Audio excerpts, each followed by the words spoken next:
In this next lecture, we're going to talk about pricing.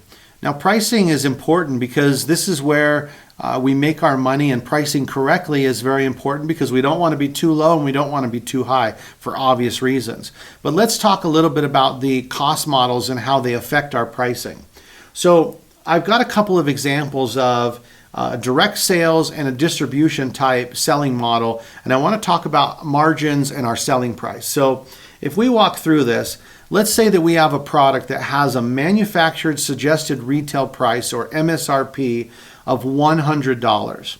Now, let's say that it's $33 to create this good that we're going to sell. So our cost of goods sold is going to be $33 to make or create this good.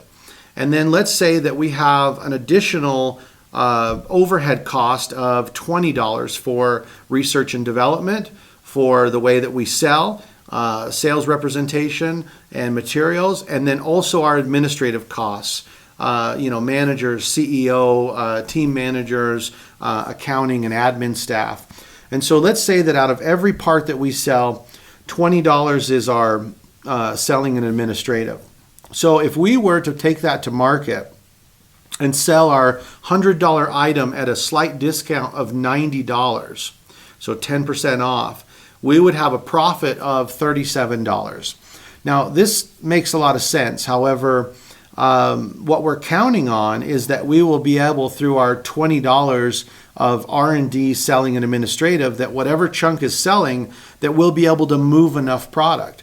So the $37 profit margin only holds true if our sales and our marketing costs fall in line with this model. And that's where this tends to break down sometimes, is we don't have a brand name. Nobody knows really who we are, doesn't know why they need to care about our product.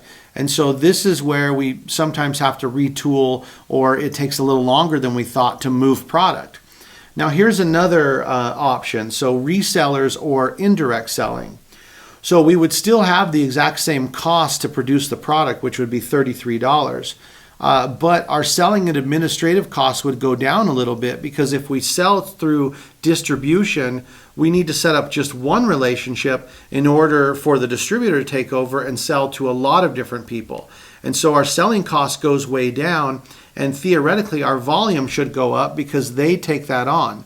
Now, the profit margin is reduced down to $22 because the reseller wants to make a profit as well.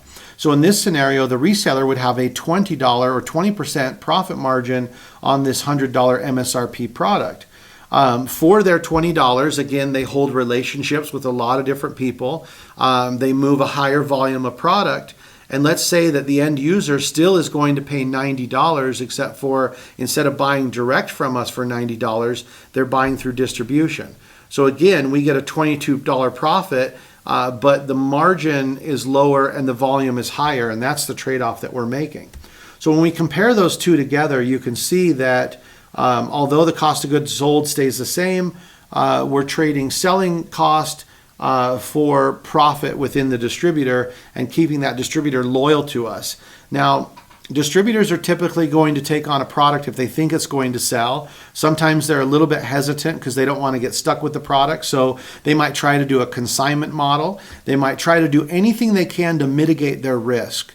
And one thing that's important as far as their risk management is it's a trade-off. It's important that as a founder, you know that giving them price concessions or giving them safety in taking on inventory really needs to be a trade-off. And so you need to get something out of it. So maybe you say, hey, I will hold the inventory and I won't bill you until you sell it, but you need to guarantee me that you're going to sell X number of units.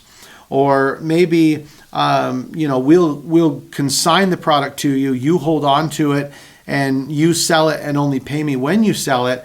But for that, we're taking more of the risk, and so we're going to sell it to you at a higher price, thereby shifting some of the profit margin off the distributor and onto you. And so giving these concessions or getting these concessions are important because we don't want to just give it away because we're so desperate. It tends to devalue our product, and it tends to hurt the relationship long term. And so always when we're starting a relationship, we want to make sure that we're building value into our brand and into our relationship, and that we're commanding a certain level of respect there. And it's hard because sometimes we're a little bit desperate and we want to move product, but it's important that we maintain integrity.